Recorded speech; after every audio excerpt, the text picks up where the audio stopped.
Good morning. Happy Tuesday, everyone. Dr. Kaylee Simmerman here, owner, founder of the Hope Doctors Pelvic Floor Therapy. I am here with coffee on my shirt, my coffee, my kiddo, congestion, all the things, mom business owner coming in hot today. But I'm excited to be here and chat about one of my favorite topics that has to do with prolapse again. If I haven't explained it in a video previously, I have a lot of extra expertise and training in prolapse, not only because I live with it, but because it's just, there's lacking information and full transparency. The majority of pelvic floor therapists go through a very general process of learning what prolapse is and how to diagnose it.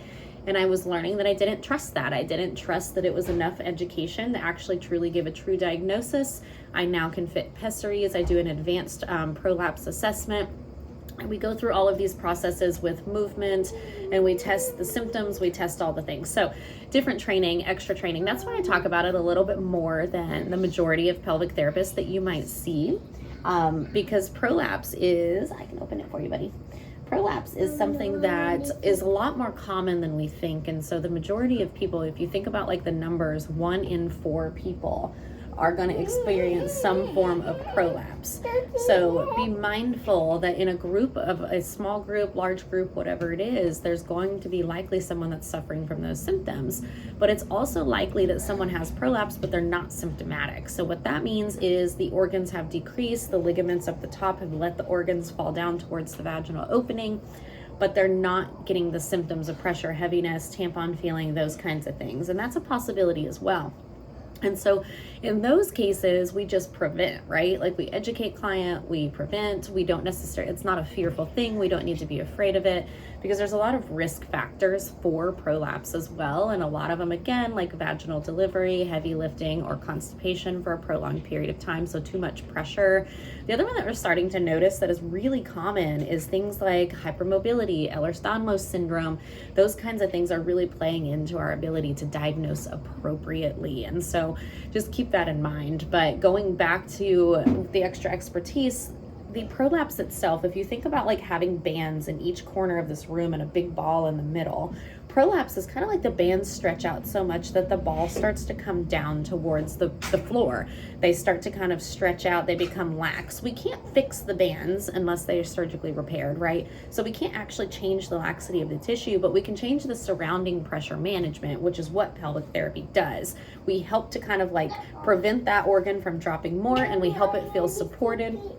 And that's also where pessaries come into play. When you are fitted for a pessary appropriately, those pessaries are a beautiful tool to be able to help to support that system up, because it adds pressure and control up, and it keeps the ligaments from stretching more.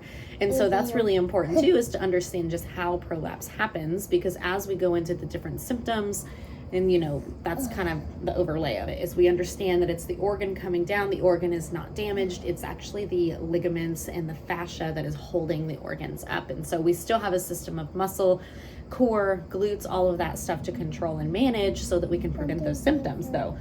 And so all the different types of POP come in. So I say pelvic organ prolapse or POP, like there's different types of pelvic organ prolapse. We have like the bladder prolapse, we have bowel prolapse or rectal prolapse, we have the rectocele, which is where the rectum falls into the vaginal canal, we have uterine prolapse, and then there's always, again, a combination of both or more. There's a couple others, like an intracele where the actual bowels come down, but we're not gonna get into those today. That's not the purpose of today's video. The purpose of today's video is understanding why and understanding that some symptoms may come up later in life. You may not notice symptoms immediately. So for example, when a client comes in with pelvic organ prolapse, I'm always asking, did you notice this immediately? And most of the time it's no, because we tend to get people 6 months, 9 months, even a year out from like a birth or something that happened. And that's when they started to notice symptoms, or they noticed them on and off and they just never went away fully. But we don't often get someone who comes in and they're like, yeah, actually I was lifting really heavy, heard a pop, and then here I am. I think that's what happened. It doesn't happen very commonly.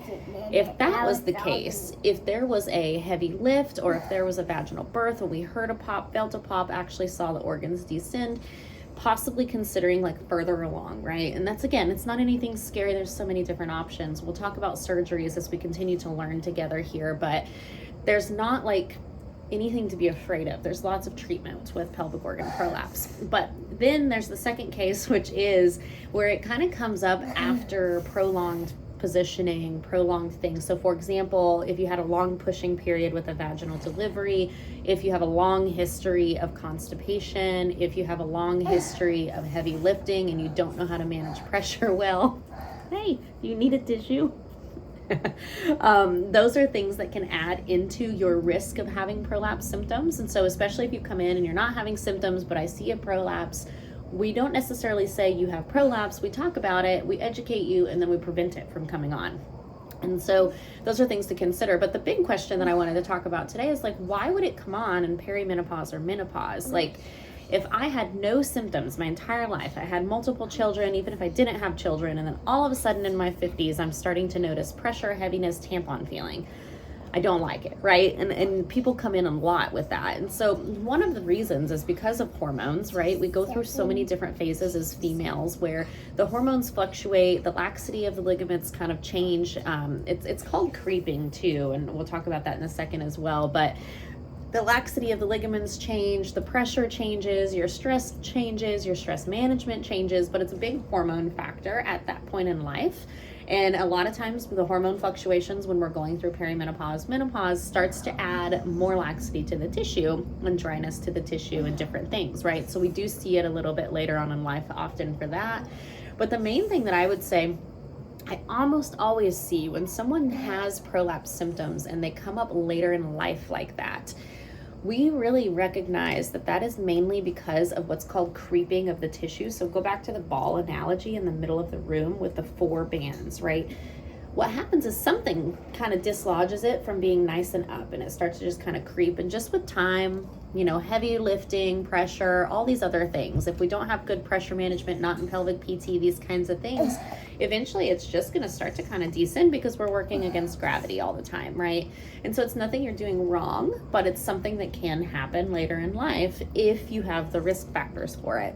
I almost always find that clients typically have prolapse before they get to perimenopause, menopause, and then it just becomes symptomatic at that point. And that's often what happens. Does this right? Yes. And so it's important to recognize that that can come up. And so what do we do? Because the biggest question after that is always, is it too late? Do I need surgery? And the answer is absolutely not. Like, you can come into a good, and I'll say a good pelvic therapist, because again, find one that has the extra prolapse training. I've taken at least 3 more years of prolapse training compared to the general, like what's required to become a pelvic floor therapist. It's very important if you want a true diagnosis, prevention, and all of that. We can measure early on, we can measure a certain measurement at the vulva. It's external, it's just with a little pop Q stick. We have a little stick that we measure things. We can give you a measurement, and it's a risk factor. Are you at risk for this later? Where are we right now? And we keep up with that measurement. We can also check your pelvic floor muscles. Are we at risk for losing integrity of those muscles, which would allow the tissue to drop more?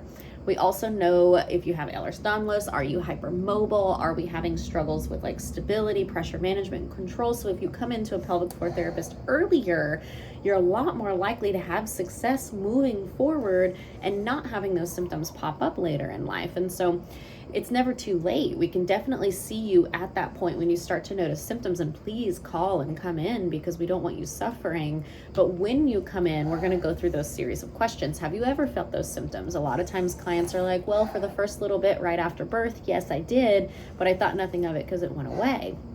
Great, you did nothing wrong, right? But that's probably where the thing started, and it just kind of has been creeping down ever since. Here are our options. Let's go through it. Let's figure out what's causing it, because again, the symptom is not always just the organ dropping. It can be pressure management problems. It can be foot and rib cage mobility. Remember that whole body approach. Symptom management, pressure management is so important. So step out and look at the whole body. You are not alone. It is not too late. You absolutely can still manage those symptoms and live a life exactly how you want to live it. But don't be afraid to reach out and ask questions, because prolapse, again, it's multifactorial. There's so many different layers to it. But we're here for you. I would love to work with you. I work both virtually and in Tampa Bay. And so if you would like to work with someone who fully understands prolapse, the body, how things function, let me know. I'm happy to help you. But in the meantime, it's not too late. Get the help you deserve and let me know your questions below so I can answer them.